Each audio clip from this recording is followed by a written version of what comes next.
স্বাস্থ্য দপ্তরের স্ক্যানারে ১৯ জন সরকারি চিকিৎসক।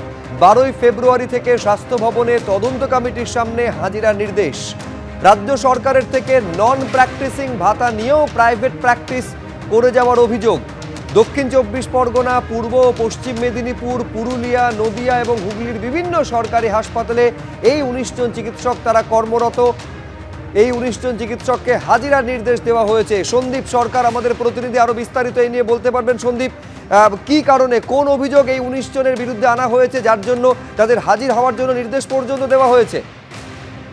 দেখো, যখন আরজিকর আন্দোলন চলছিল সেই সময় কিন্তু বিষয়টা উঠে এসেছিল মুখ্যমন্ত্রীর সঙ্গে জুনিয়র ডাক্তারদের নবান্নের বৈঠকের দিন, এবং সেই সময় কিন্তু মুখ্যমন্ত্রী স্পষ্ট করেছিলেন যে এই তথ্য সরকারের কাছে আছে যে বহু চিকিৎসক যারা আন্দোলনের সময় কর্মবিরতি করেছেন সরকারি ক্ষেত্রে, কিন্তু তিনি বেসরকারি হাসপাতালে স্বাস্থ্যসাথী স্কিমে রোগী দেখেছেন এবং স্বাস্থ্যসাথী স্কিম থেকে তিনি তার ফিজ নিয়েছেন।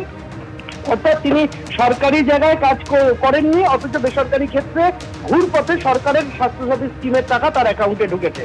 এটা তাদের কাছে তথ্য রয়েছে, সরকার দাবি করেছিল। এবার আমরা দেখলাম যে ১৯ জন চিকিৎসকের বিরুদ্ধে তদন্তের নির্দেশ দিয়ে একটি তালিকা প্রকাশ হয়েছে, আজকেই হয়েছে। ৩টে পৃথক নির্দেশনামা বেরিয়েছে। ৩টে নির্দেশনামায় মোট ১৯ জন চিকিৎসকের নাম রয়েছে। এরা বেশিরভাগই মেডিকেল অফিসার, কেউ সিনিয়র রেসিডেন্ট ডাক্তার। অভিযোগ হচ্ছে যে এই ১৯ জন তারা সরকারের থেকে নন প্র্যাকটিসিং ভাতা, অর্থাৎ বেসরকারি প্র্যাকটিস করব না এই শর্তে সরকারের থেকে তারা ভাতা নিয়েছেন, অথচ তারা বেসরকারি প্র্যাকটিস করেছেন, স্বাস্থ্যসাথী স্কিমে রোগী ভর্তি করিয়েছেন, তারা স্বাস্থ্যসাথী স্কিমের থেকে সরকারের ঘর থেকে টাকা পেয়েছেন, অথচ সরকারের থেকে নন প্র্যাকটিসিং ভাতাও নিয়েছেন। এই হচ্ছে অভিযোগ। এই অভিযোগের কারণে এদেরকে তলব করা হয়েছে স্বাস্থ্য ভবনে। কাউকে ১২ তারিখ, চলতি মাসের ১২ তারিখ হাজিরা দিতে বলা হয়েছে, কাউকে চলতি মাসের ২০ তারিখ হাজিরা দিতে বলা হয়েছে, এবং তাদেরকে প্রমাণ দাখিল করতে হবে স্বাস্থ্য ভবনে এসে।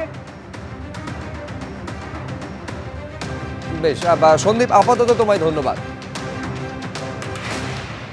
পরের খবরে আসবো। বর্ধমান ডেন্টাল কলেজের মধ্যে মহিলা ইন্টার্নকে কুপ্রস্তাব দেওয়ার অভিযোগ, শ্লীলতাহানির অভিযোগ। অভিযুক্ত বর্ধমান ডেন্টাল কলেজের সিনিয়র চিকিৎসক। বিচার পেতে পুলিশের দ্বারস্থ হয়েছেন মহিলা ইন্টার্ন। পুরো ঘটনা কি ঘটেছে, রানা দাস আমাদের প্রতিনিধি আরো বিস্তারিত বলতে পারবেন। রানা। একেবারেই দেখো, বর্ধমান ডেন্টাল কলেজের একজন তিনি ইন্টার্ন, তিনি আজ বর্ধমান থানাতে লিখিত অভিযোগ জানিয়েছেন এবং সেখানে জানাচ্ছেন এই ডেন্টাল কলেজের যে সিনিয়র চিকিৎসক তাকে শ্লীলতাহানি করার চেষ্টা করেছে, তাকে নানানভাবে উত্ত্যক্ত করা হচ্ছিল এবং মানসিকভাবে তাকে নানান চাপ দেওয়া হচ্ছিল, এবং এটা ৬ মাস ধরে এই ঘটনা হয়ে আসছিল এবং তিনি আর সহ্য করতে পারছিলেন না। তিনি বারবার করে সেই চিকিৎসককে জানিয়েছিলেন, কিন্তু চিকিৎসক কোনো রকম সেদিকে কর্ণপাত করেনি এবং তার ফলেই বাধ্য হয়ে এই ইন্টার্ন বর্ধমান থানাতে লিখিত অভিযোগ করা হয়েছে। তবে অভিযুক্ত চিকিৎসকের সাথে কোনো রকম যোগাযোগ করা যায়নি। ধন্যবাদ রানা।